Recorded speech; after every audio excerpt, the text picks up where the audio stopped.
Boker Tov. I particularly like the Karlina Hasidim choir doing this because this is as original as you're going to get. It's Because of the oyoyo. the first of the Oyoyoy and the Galicianische Ivre, for sure.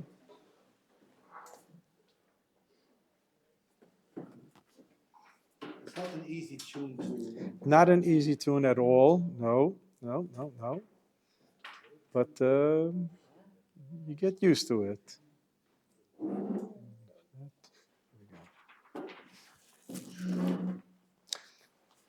Okay.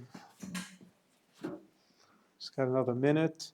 So I'll already make the announcement, the share dedication for the entire season in memory of Elisheva Sima Bat Zalman Frist.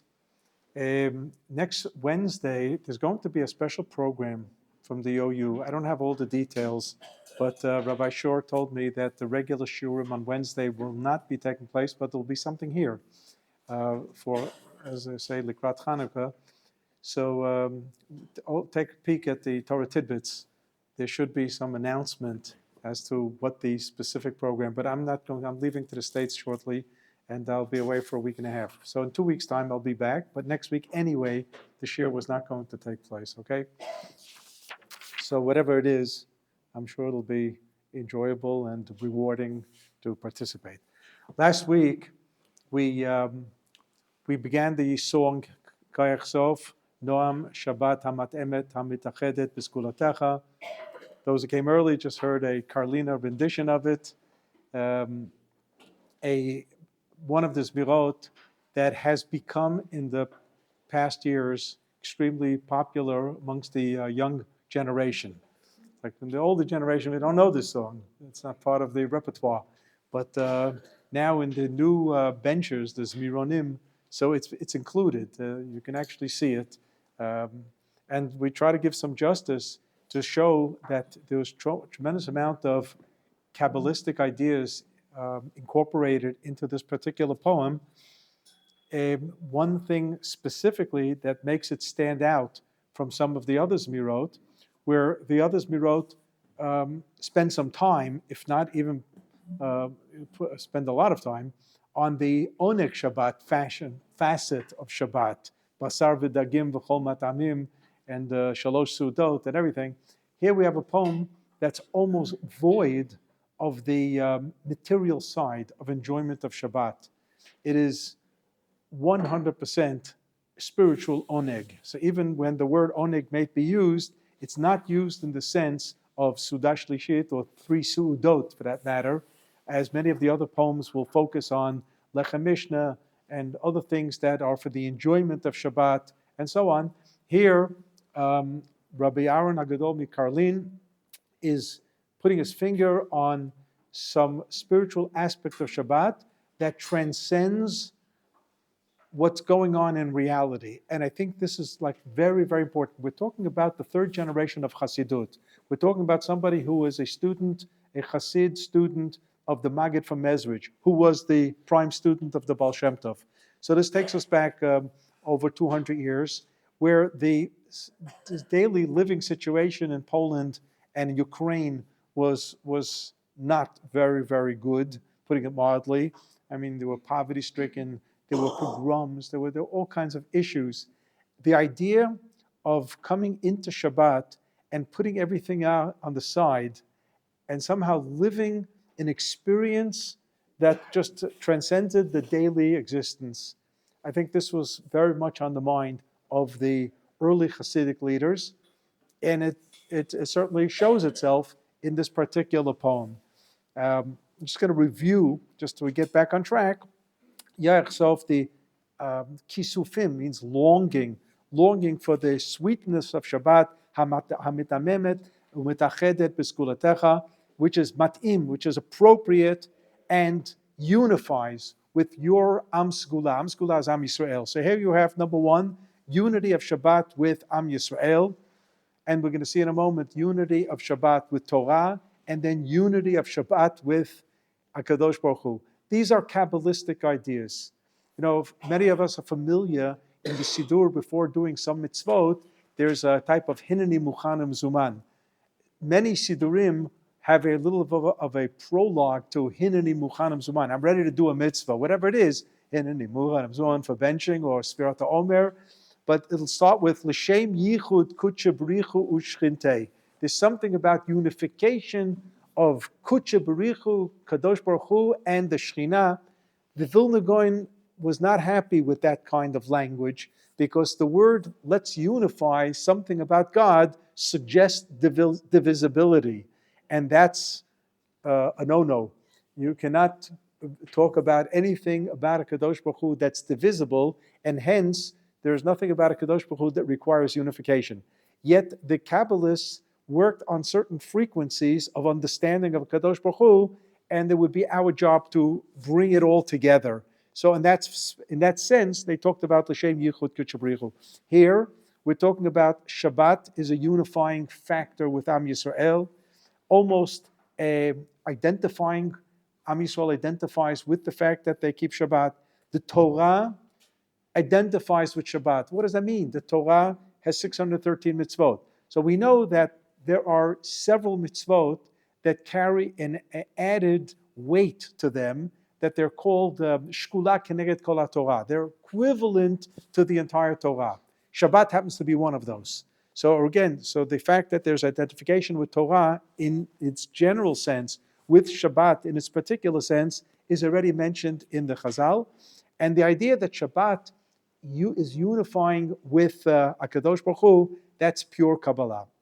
So the idea of Mishoch Noam Yiraatcha Le'am Mevakshay Ritzonecha. Am Yisrael is the one who is seeking out the will of God, the Ratzon of God. Obviously, we're seeking out to know what a Kadosh Baruch Hu is through His revealed will. His revealed will is the Torah, of course. Now, we mentioned last week that there are two mitzvot that obligate us in our relationship to HaKadosh Baruch Hu. One is Ahavat Hashem and one is Morah. Morah doesn't mean fear, it means awe, A-W-E, awe. And here, but awe is nevertheless frightening. I believe I mentioned the Rambam in the Hilchot Yesodei Torah, which is the very beginning of the Mishnah Torah, where he says that Ahava, the Rambam doesn't believe in romantic love here, he believes in intellectual love. Al pi hade'ah tiyeh ha'ava. It's all dependent on how much understanding we have about God. Proportionate to that is considered Ahavat Hashem.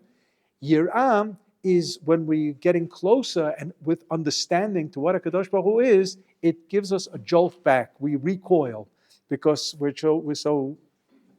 just can't stand in the presence of a Kadosh Baruch Hu, and it causes a recoil. The Medrash says this with regard to Am Yisrael at Sinai. When a Kadosh Baruch Hu starts saying Anochi Hashem Elokecha, Am Yisrael just recoils 12 miles, 12 mil, whatever that is. But they just couldn't handle it. And that's why Moshe Rabbeinu had to just take over.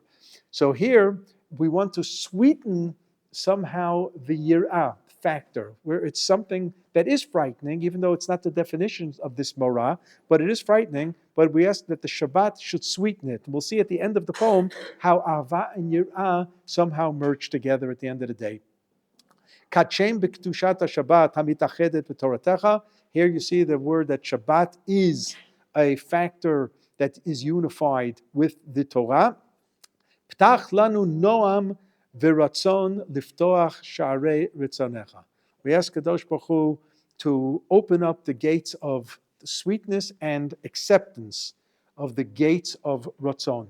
I'll mention again, as I said last week, the word noam is mentioned twice in this particular paragraph, and the family of Rabbi Moshe and Ataram Tarragon asked that we should sing this as a segula for their son's recovery.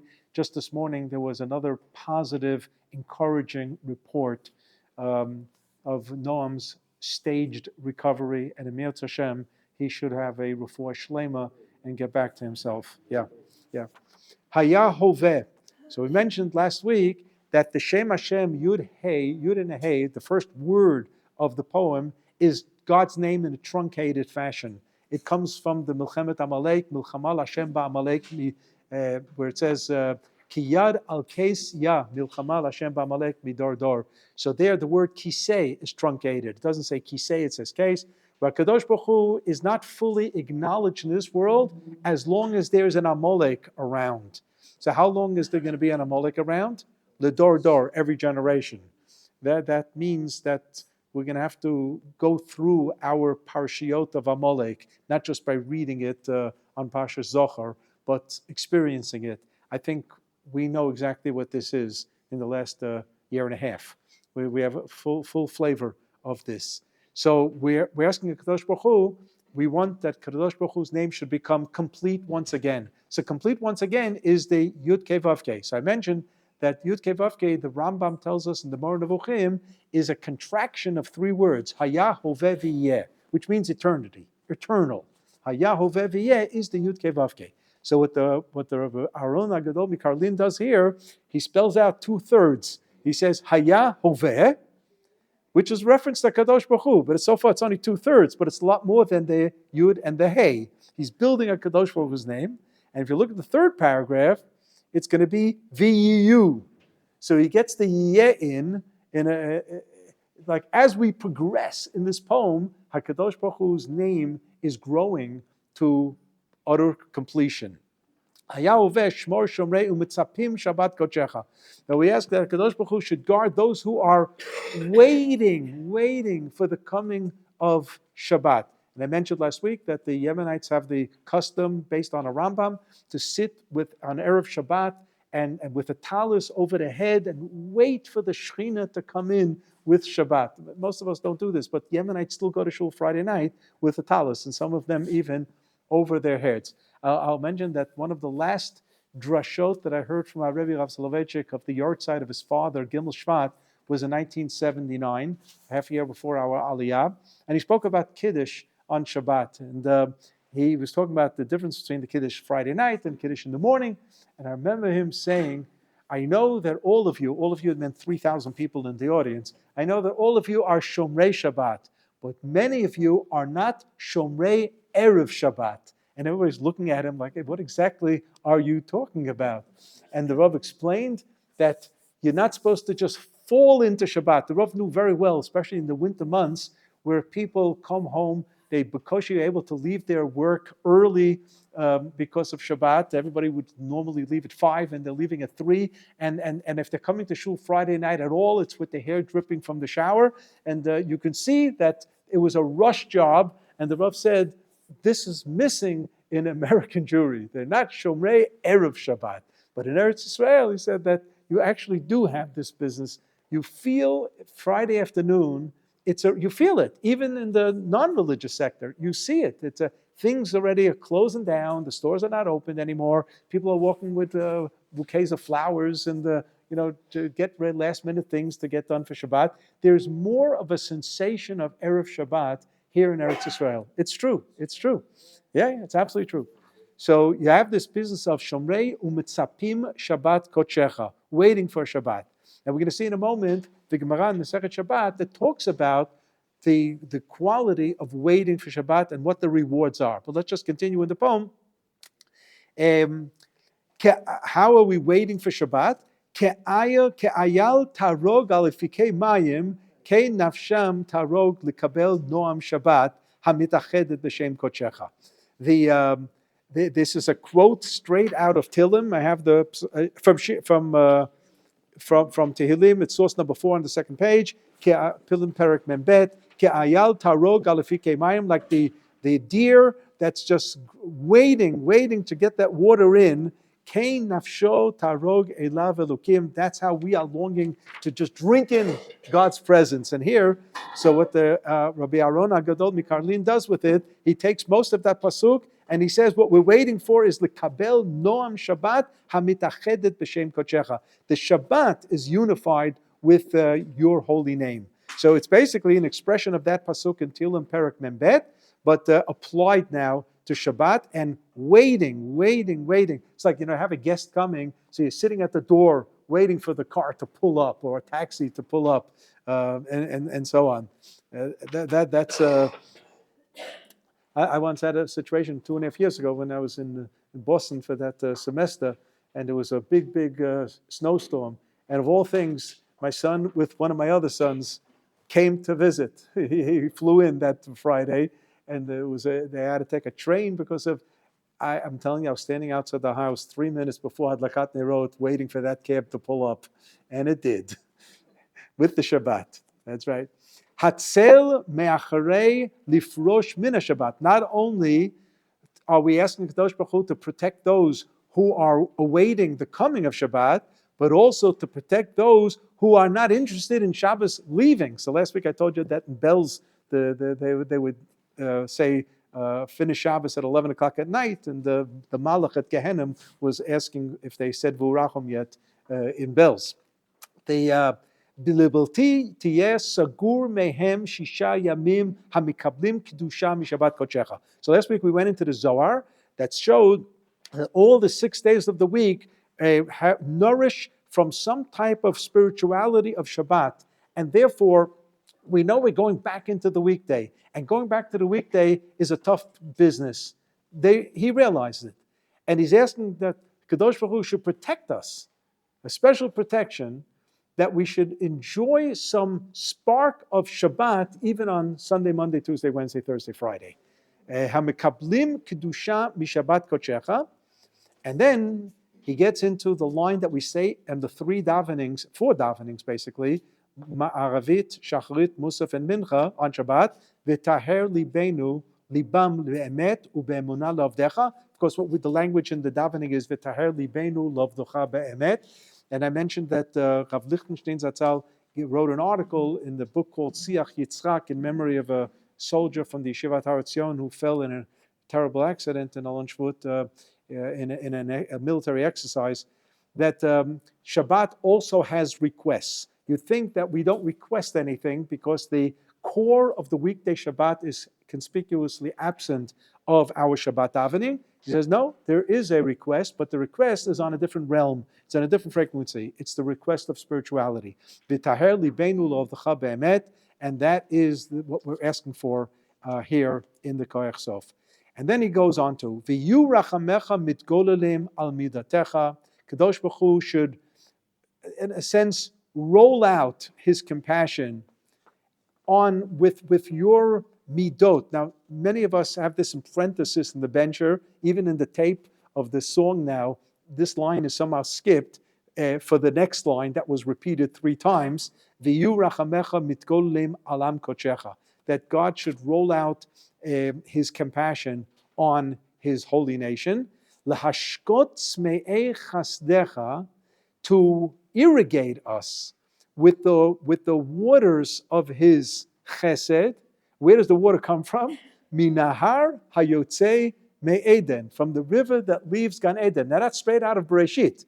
V'nahar yotzei me'eden lashkot et hagan, that irrigated Gan Eden, which means he's telling us there's something about Shabbat that brings us now to a state of Gan Eden before the sin of Adam and Chava. It predates the sin of Adam and Chava. La'ater et Yisrael b'tiferet hamefa'arim otcha ayidei Shabbat kodshecha. Am Yisrael will adorn itself by the Shabbat experience. So the Shabbat experience now, in its fullest sense, takes us back to Gan Eden. You know when else we do this? Under the chuppah, right? We say, Sos tasis tagel bakara b'kuyvus no. Samech tesamach re'em avim ki samechacha yitzircha v'Gan Eden mikedem. We want to bring back a moment, a flash, if you may, of the existence of Adam and Chava before the Chet in Gan Eden. And here, Rabbi Aaron Mikarlin is telling us that every Shabbat has this as well. So it's almost 2-dimensional. I would even say 3-dimensional. You have now a Shabbat bringing us back to the first moment of creation of Gan Eden. Other Zmirot will send us forward. Me'ein olam haba yom Shabbat menucha, that we will sing. Shabbat will project us into the future. And I think the Lechadodi of Shlomo Alevi Al-Kabatz does this as well, with his usage of sentences and fragments of sentences from Yeshayahu of Yemot HaMashiach, Messianic days. Hitauri, Loti Voshi, Veloti Kolmi, all those psukim there are straight out of Yeshayahu that we're familiar with the Haftarot between Tisha B'Av and Rosh Hashanah. So that's a projection forward. And of course, the very Shabbos that we're standing on is somehow the bridge between the Shabbat of yesterday and the Shabbat of tomorrow. Kol sheshet yamim lahanchilam nachalat Yaakov b'chiratecha. Let's try to harp on this and see what this means. All the 6 days that will allow you to have a nachala, an inheritance of sorts, a portion that somehow reflects Yaakov Avinu, you're chosen. Now, what does this mean, you're chosen? So let's look at source number 3. On the same page, source number 3. The bottom of source number 3.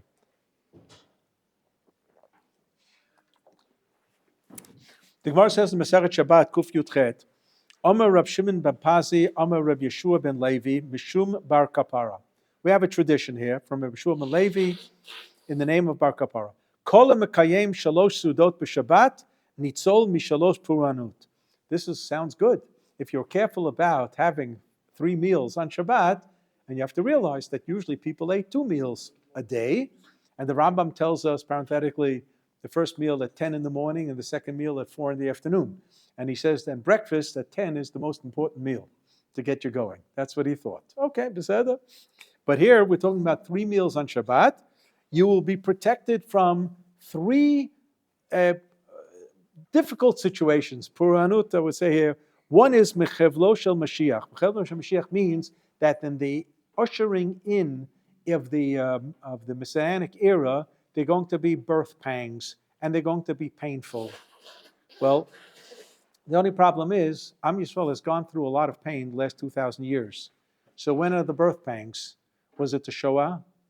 Was it that which brought about Medinat Yisrael? Was it World War? People thought, Chavetz Chaim thought it was World War I. Well, he missed the Shoah. He thought it was World War I. Exactly what are the Chevlei Mashiach? The problem is we're not going to know until after the Mashiach comes. And we're going to be able to turn around and say, those were the Chevlei Mashiach. Or we're using a little bit of intuition here and seeing that maybe we are in the process of ushering some great times. Who would have ever believed that in a course of 48 hours, the Israeli Air Force would totally decimate and destroy the entire Syrian military force? Who would ever have believed that? If anybody would have said that a month ago, the equipment. Yeah, well, the army fled. The army fled. But everything that they stood for in terms of their equipment was destroyed in 48 hours. I think if you would have said that to me a month ago, I would have said it was Mashiach time. Yeah. I think the key is 2 things. One, that we should live as though it's Chevlei Mashiach. And maybe it's Hope for the not, best. maybe it is, but every day and every generation, that's how we live. Yechol liot. Number 2, Yeah. I don't want to interrupt. No, is Baksha. that I think that the idea of bringing the Shabbat into the Kedusha on Yom Shishi has to be emphasized in the homes. This rush, this last minute everything, that is not in sync with what we should be doing. You're right. I'm not here to give Musa. Somehow or another, even in summertime, those people who rush at the last minute also are rushing at the last minute. So it's not winter time's fault, right? It's the way we condition ourselves. Imkvar, what you just mentioned now correctly about the importance of ushering Shabbat, it was the Lubavitcher Rebbe after July 4th, 1976. So that was the bicentennial of the United States. But you know what happened on that day? In Tebi. And the Rebbe said that apparently, he said that he quoted the Ramah, Rav Moshe Isserles in Shulchan Aruch, who says that we should nibble on the Shabbos food on Friday afternoon to make sure that it tastes good. And it's lifted, the Ramah lifts it out of Musaf davening, To'ameha Chayim Zachu. You should, the taste, you should have a good little tasting of the Shabbos food. like, I don't have a lot of hummus in my house, but this is a big one, like my wife makes a special toyameha chaim zochu kugel. With the regular kugel, there's another one there. So the little kugel, so we should nash, we call it the nash kugel. So the nash kugel is toyameha chaim zochu. So the Lubavitcher Rebbe said that what we saw in Entebbe was a ti'ima, was a tasting of what's going to be in Yemot HaMashiach. That was his idea. And he said that, and he even said it with regard to, in general, what the events here in Eretz Yisrael. And I don't think it was an accident that Medinat Yisrael was established on a Friday. The Hey Iyar, the 5th of Iyar, 1948, came out on a Friday. And in light of what the Rebbe said about the significance of, taking Shabbos in early, it's very, very instructive. So the first thing that the Gemara says was Mechevle Mashiach, that we'll be able to survive the birth pangs. The second is Midina Shel Gehenom. Midina Shel Gehenom means, God forbid, if a person does something that deserves some spiritual punishment after life, it'll be moderated. My father, Shalom, used to work with a fellow in his shop who was a Satmar Chassid, and he used to read this Medina Shel Gehenim, referring to the state of Israel. He would call it the Medina Shel Gehenim.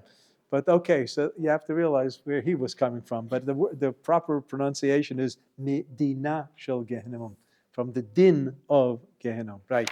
And the third thing is Milchemet Gog uMagog. So here too, we have all kinds of different traditions based on the psukim in Yecheskel and Zechariah, at the end of Zechariah, of some type of end of world war and so on. Exactly how that's going to show up, we don't know. But whatever it is, it's probably a good thing to have an insurance policy. So the Gemara is telling us that observing the 3 meals properly on Shabbat is somewhat of an insurance and protection from these 3 things. The Gemara quotes a few psukim for each of them, but I just want to jump down now 4 lines. Amar Rabbi Yochanan ben Mishum Rav Yossi. Rabbi Yochanan says in the name of Rav Yossi, Kol ha'ma'aneged Shabbat, whoever has the proper enjoyment of Shabbat, notnim lo nachla b'li meitzarim, not Mitzrayim, meitzarim, will get unbounded territory. Shenemar, as it says. Now this is a pasuk coming out of Yeshayahu. So let me read the Yeshayahu Nun Chet from the beginning, and you'll see what the connection will be. We're familiar with this. Some people say this Kiddush in the morning on Shabbat. Im tashiv mishabat raglecha asot chefsecha biyom kodeshi v'karata l'shabat oneg l'kdosh Hashem mechubad v'chibadeto me'asot drachecha mimtzo chefsecha v'daber davar. Az tit'aneg al Hashem v'hirkavticha al bamatei aretz v'hachiltecha nachalat Yaakov avicha ki pi Hashem diber.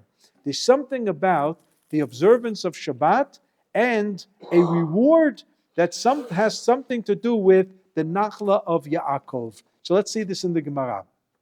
The Gemara says, What is the exact meaning of the Nachala b'li Mitzrayim? okay, so let's see what this means. The Gemara says here, Az titaneg al Hashem v'kafti al bamatei aretz v'hachalticha nachalat Yaakov avicha. And the Gemara explains, not like Avraham. Lo ka Avraham shekatuv bo, as it says by Avraham, kum hitalech ba'aretz le'orka u'le'arachba. Walk on the land, this length and width. But that means the boundaries. They're boundaries.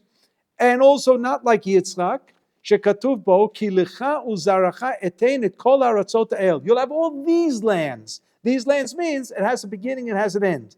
But like Yaakov, ki Yaakov shekatuv bo ufaratzta yama v'kedma tzafona v'negba. Unbounded, no boundaries, east, west, north, and south, all over the place. Which means it's a type of expansion of the boundaries. And here the Gemara says this concept that whoever is careful about the pleasures of Shabbat. So the question is, what are the pleasures of Shabbat? It seems in the context of Yeshayahu, it's the Oneg Shabbat, that's the good meals and so on. Yet, take a look what Rav Aaron Karlin does with it.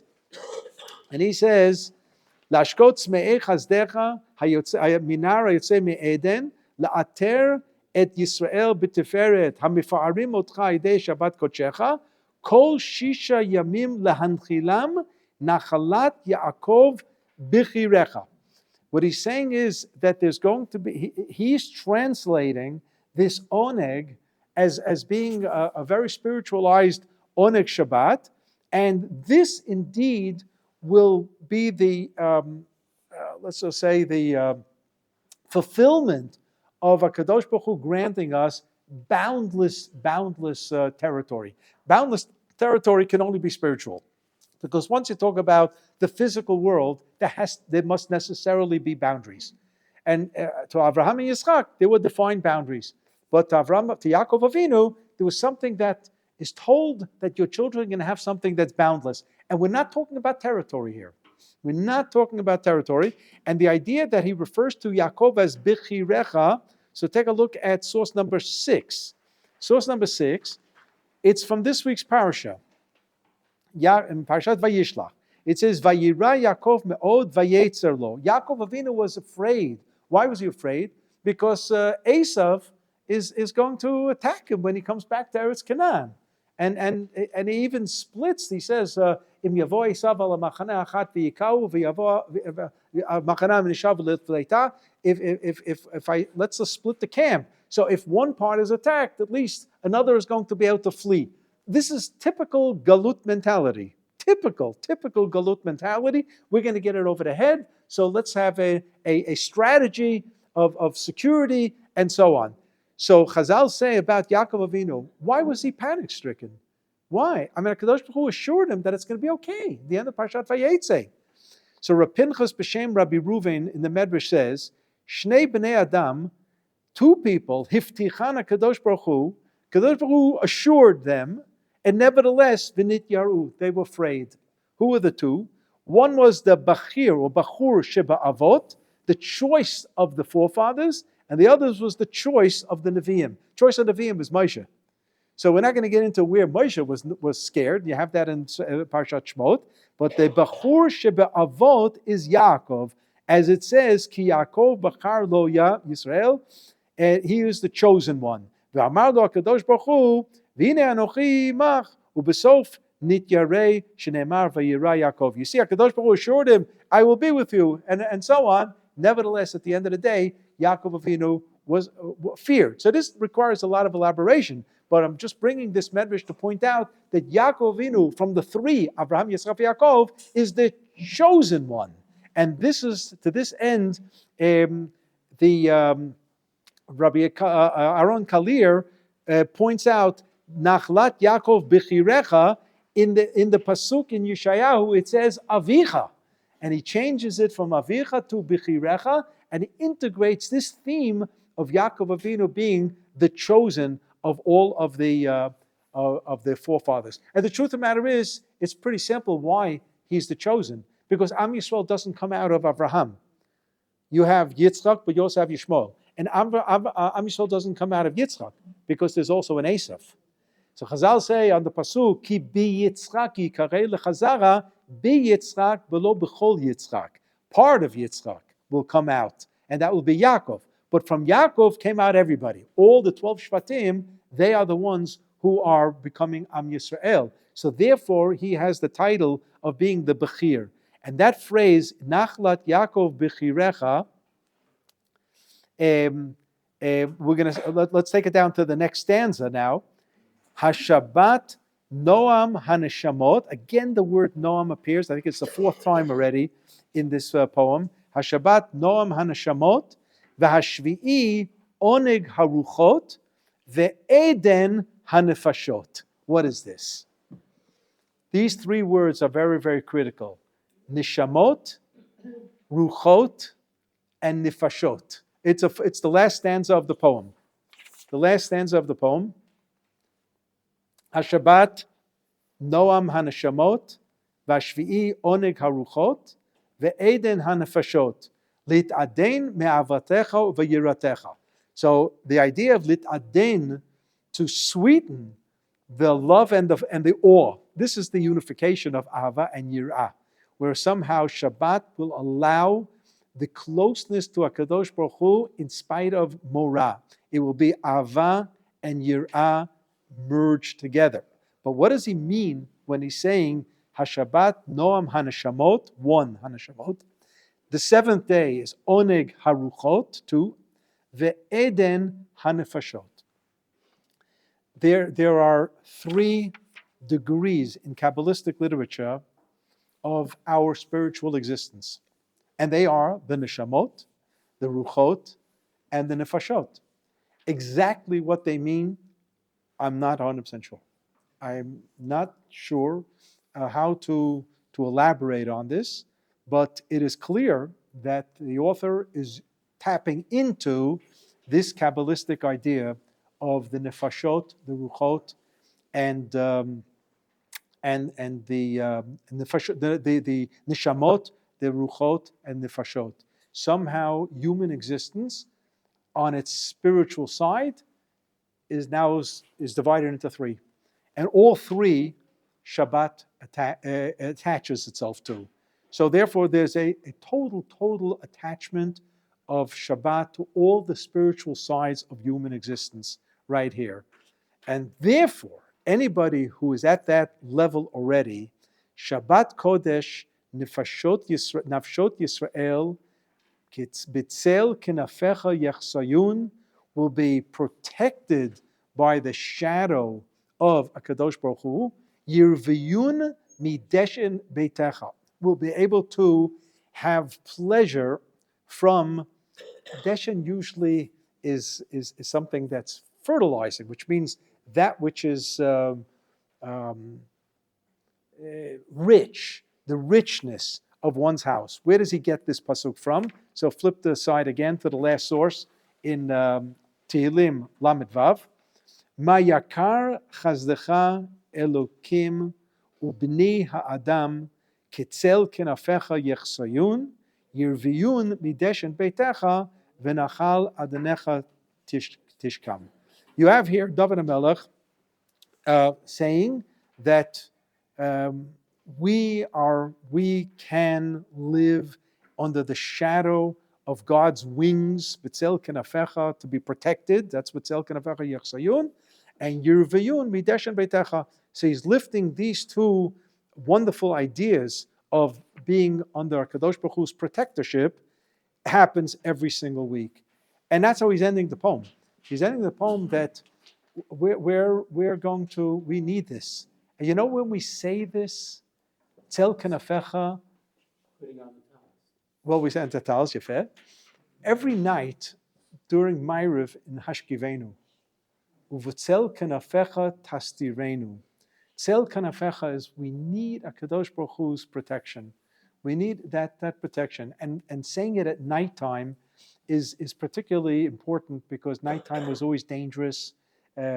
We end with Shomer Amo Yisrael Ad. Kadosh Baruch Hu is the guarantor of our protection forever.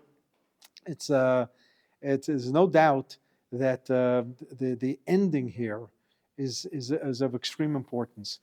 But there was also one more point that I thought was important to point out, and that was in source number 8. Source number 8 comes from Yedid Nefesh.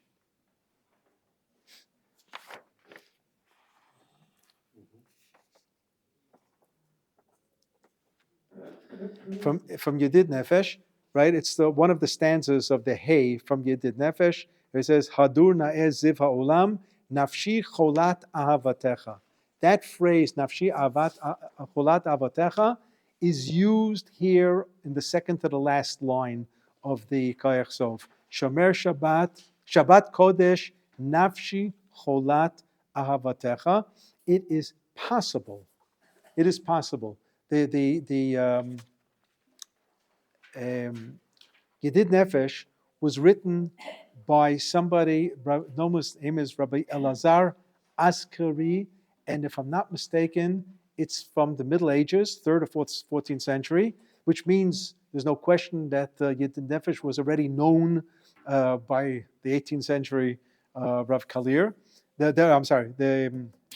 The Rav Karlin, the Rav Aaron HaKohen from Karlin.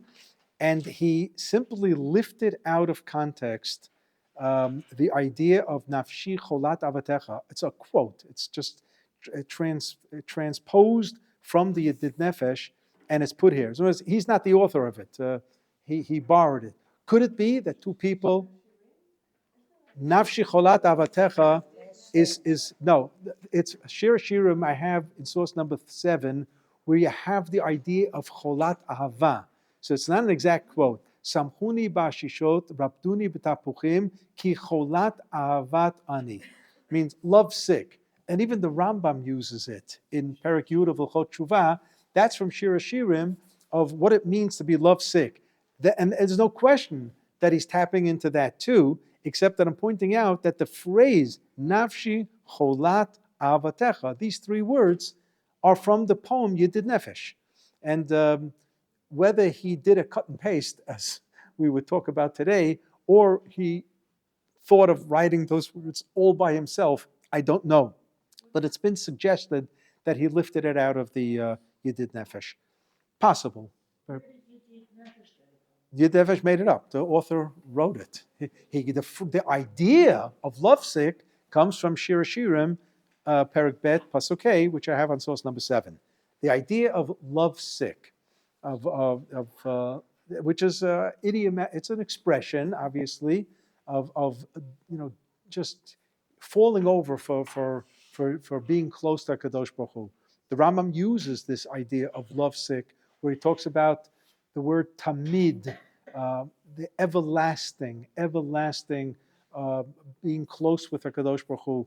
The Rambam believed that Avat Hashem is not something that you schedule in your calendar for a particular day and a certain particular hour. He believed that it was 24/7, Avat Hashem. And the problem is that if Avat Hashem is 24/7, when actually do we fulfill it? So the Rambam believes that 24/7, a person is supposed to be thinking about getting close to Kadosh Baruch Hu. It doesn't usually work like that because we have things to do, right? We have a bus to catch. We have to go to work. We have other things to do in life. So the Rambam tells us something phenomenal, because it's the very end of the first book of Mishnah Torah, which is the book of Ahava. The book of Mahamada, and it's the laws of Tshuva. And he talks about Avat Hashem, which is his transition to the next book, which is Ahava. And the Rambam spells out several mitzvot. One is Kriyat Shema, one is davening Tefillah, one is Birkat Kohanim, one is brachot in general, Birkat Hamazon and other brachot. One is Tefillin, and one is Tzitzis, one is Brit Milah. The Rambam gives us a slew of mitzvot that the point of all of these mitzvot are, take a moment out of your day and fulfill Avat Hashem. So let's say Kriyat Shema. How long does it take us to say Kriyat Shema? 3 minutes? 3 minutes. How long does it take us to say Shemona Esrei? 5 minutes? 5 minutes. How long does it take us to acknowledge the Shema Yisrael on a mezuzah? A fraction of a second. A fraction of a second. But the Rambam says, well, you go in and out several times during the day. So the seconds add up to minutes, minutes add up to hours. Whether it's tefillin or tzitzis or other mitzvot like this, the Rambam believed that all of these mitzvot were there to give us a momentary pause in life. And we know that the Rambam, before every book of the Mishneh Torah, he begins with a pasuk either from Tillim or Mishlei that spells out the theme of the book. So from Ahava, he cites from Tehillim, Kuf Yud Tet. He says, Ma hafti toratecha kol hayom misichati. Now, you would think that in a pasuk like Ma ahafti toratecha, he's going to talk about the mitzvah of Torah study. Not so. He already spoke about it in the first book. So what is he talking about? So the Rav's son-in-law, Rav Professor Yitzhak Twersky, in his big fat book on Introduction to the Mishnah Torah of the Rambam, suggests the second part of the pasuk. Ma ahafti toratecha. You want to know what Ava is? Kol hayom hisichati. Throughout the day, I have a dialogue with HaKadosh Baruch Hu. Throughout the day, but not continuous. Throughout the day, I take a moment and so on. It's almost like Vayetze Yitzchak lasuach basadeh. Yitzchak Avinu took a break in the middle of the day. Shachris, everybody gets up in the morning, go to Shachris. Ma'ariv, you're home at night, Ma'ariv. When did you have mincha? At the office. I have a map. Today I don't need it anymore because it's all online. But once upon a time, I had the Mincha map for Manhattan. So you know that at 12:30 at the track 42 of the Long Island Railroad, you have Mincha. You have 100 people getting there and davening Mincha. Or various buildings, on the 55th floor, in some office, there's Mincha. And people are aware of this, because they want to say Kaddish, they want to feel a bit tzibur, whatever. Yeah. Also injecting Hashem in your conversation, just as simple as Baruch Hashem. It's how we speak. Correct. Correct. To have a Kadosh Baruch Hu on our minds. The pasuk in Tehillim is Shiviti Hashem lenegdi tamid. Means you should have a Kadosh Baruch Hu in front of you all the time. It doesn't always work. We try. The Gemara says that the person who walks around all day with tefillin. Today, most of us don't walk around all day with tefillin. And the reason is because if you have tefillin on, you're supposed to think of a Kadosh Baruch Hu. So our minds are wandering with other things. So we would profane the tefillin if we have the tefillin on and our minds are wandering with other things. Our problem is to have not our minds wander with other things in the half an hour in chakras that we have the tefillin on. That's already a challenge. But there are some people, Yechidei Zgula, who have tefillin on from morning to night. Whatever paintings we have of the Vilna Gaon, you see that he has tefillin on. It's a famous picture. I'm not happy when I see people in Yerushalayim, they're riding their bikes and they have talis and tefillin on. Put the tefillin on in shul or take it off when you leave shul. I don't think it's right. I just don't think it's right. If you're sitting, if somebody's going to sit 6 hours in the morning after davening and learning Torah, doesn't want to take off his tefillin, that's okay. But one of the things that we do see in Yerushalayim is, and there for sure it's just a wonderful thing. If you go to Mincha at the Shtiblach in Katamon and you see a Chayal putting on tefillin for Mincha at 12:30, that's okay. That's okay. That means whatever he was doing was important and he didn't have a chance yet, and he's putting on his tefillin now. That is perfectly okay. But I don't like when and also there's a minhag of Sfaradim, by the way, that on a public fast day, Tanit Tzibur, they put on talis and tefillin for mincha. Fine, that's a minhag. But some people should put on tefillin. It shows that you're really careful. The Chazal were very careful about that. We shouldn't make ourselves as showboats and so on. This is very big. Yeah. If I'm not mistaken, correct me if I'm not, at the beginning of Hilchos Tshuva, the Rambam doesn't have a pasuk. Because the Hilchos Tshuva is not the beginning of a sefer. It's the last unit of the sefer called Mada. That's why. So you're right. See? You remembered. The Rambam doesn't have a pasuk before each unit. He has a pasuk before each book. Each book. And he also begins each book with a fraction of a pasuk from Avram Avinu, B'Shem Hashem Kel Olam. And the reason he does that is because the Rambam's identifying with Avram Avinu. He's continuing Avram Avinu's mission. That's a speech in itself. I'm not going to do this now. Okay, so we basically finish this. I will continue in 2 weeks' time. All right, so we have to stop a little early. I'm apologizing also because I have to make a train and I have to make a plane today. Okay, this is absolutely true. So, Mitzvah Hashem, I think Rabbi Shor is here, and he's going to announce what the program is going to be next week, and I'll be back in Mitzvah Hashem in 2 weeks. Okay. One question, very fast. Yeah.